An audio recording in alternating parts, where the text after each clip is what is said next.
There's a road just outside Detroit. Locals call it East 8 Mile. It doesn't appear on maps anymore. Most GPS systems glitch out when you approach it. Truckers whisper about a pale woman in a tattered white dress.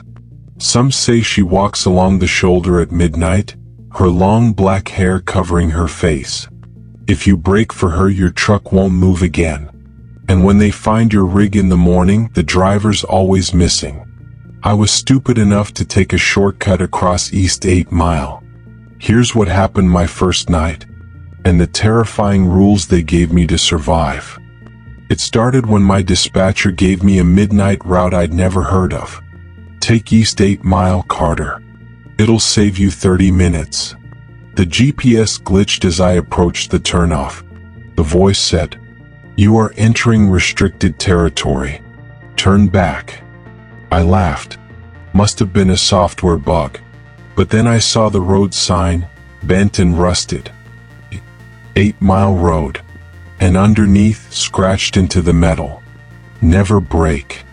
At the last truck stop before the road, an old man sat in a rocking chair, staring blankly. "You headed down East 8? He croaked.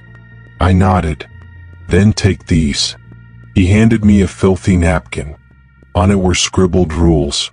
Rules for surviving East 8 Mile Road. 1.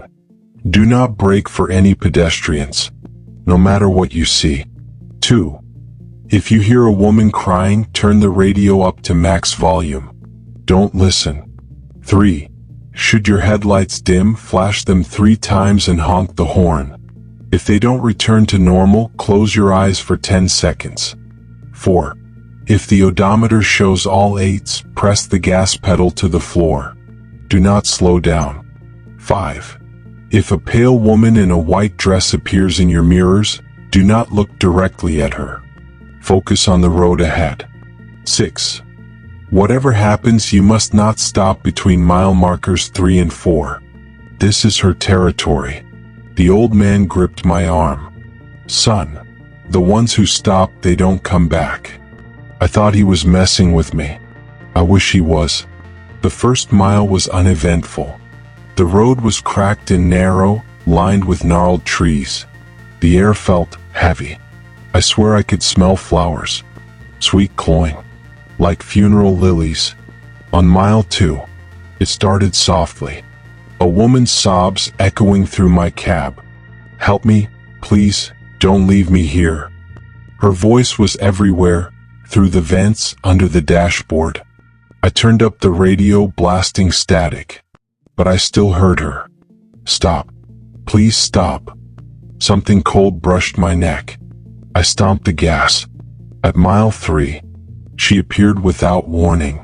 A figure on the shoulder. Pale skin. Long black hair. A dress like shredded curtains. She raised her hand, flagging me down. I remembered Rule 1. Do not brake for any pedestrians. But as I passed her, she turned her head. Her face wasn't there. Just a gaping black void where eyes and a mouth should be. The odometer blinked. 88888. Every light in the cab flickered. The radio screeched. "You're mine now." I slammed the pedal to the floor. The road stretched on endlessly. But in my rearview mirror, I saw her. The woman in white. She wasn't on the road anymore. She was inside my trailer. I heard her nails dragging across the walls. Scratch, scratch. And then a whisper from behind my seat. "You braked, didn't you?" That was my first mile on East 8 Mile Road. In part 2, I'll tell you what happens if you miss a rule. About the truckers who vanished between mile markers 3 and 4.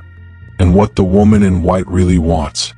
Whatever you do, if you're driving East 8 Mile, don't brake. Not even for her. In part 1, I told you about my first night driving East 8 Mile Road.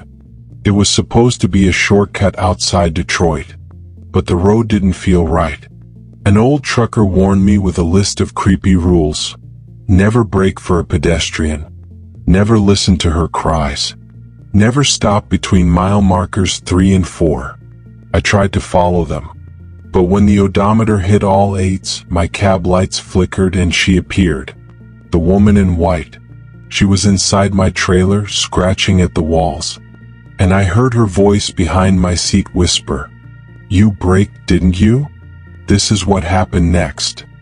3:03 am, the scratching grows louder. The trailer swayed as something heavy moved inside. My hands gripped the wheel until my knuckles turned white. "Don't stop, don't stop, don't stop," I whispered. But my speedometer kept dropping. 60, 50, 40. The gas pedal was pressed to the floor, but it felt like I was driving through molasses. Updated rules appear. A sheet of paper fluttered up from the passenger floor. It wasn't there before. Additional rules. 7. If your truck slows despite the gas pedal, check the side mirror. If her reflection is visible, cover it with a cloth immediately. 8. Should you hear 3 knocks from the trailer, do not answer. She is testing the threshold. 9. If your hands begin to itch, do not scratch. The marks are how she enters you. 10. Between mile markers 3 and 4 you must not speak. Even a whisper gives her power. At 3:08 am. Bang, bang, bang. 3 deliberate knocks shook the trailer. I gritted my teeth, staring straight ahead. Not answering, I muttered. But then a faint, broken voice whispered from behind me. "Carter, let me out. It's freezing in here." I knew better. I knew the woman in white wasn't human. But hearing her say my name in that trembling, almost childlike tone made my fingers twitch toward the door latch. At 3:12 am, it started on my hands. A crawling sensation under the skin. I clenched the wheel tighter, ignoring it. But when I looked down, black veins were spreading across my knuckles like ink in water. Rule 9 echoed in my head, "Do not scratch." I bit my lips so hard I tasted blood. "Carter, you're infected," the voice hissed. "If you don't let me cleanse you, you'll rot behind the wheel." At mile marker 3. I passed marker 3. The road darkened instantly. The trees leaned in like watching figures. I kept my mouth shut, remembering Rule 10, do not speak between mile markers 3 and 4. But then something icy brushed my ear. "Say something, just one word, so I know you're real." Before I could stop myself, I whispered, "Jesus." The cab lights went out, and in the rearview mirror she was there, sitting in the sleeper bunk. Her white dress dripped with something black. Her hair hung in matted clumps. She smiled.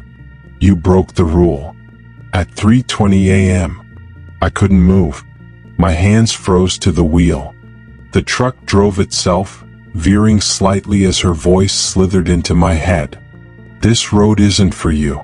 It never was. Do you want to know what happened to the others?"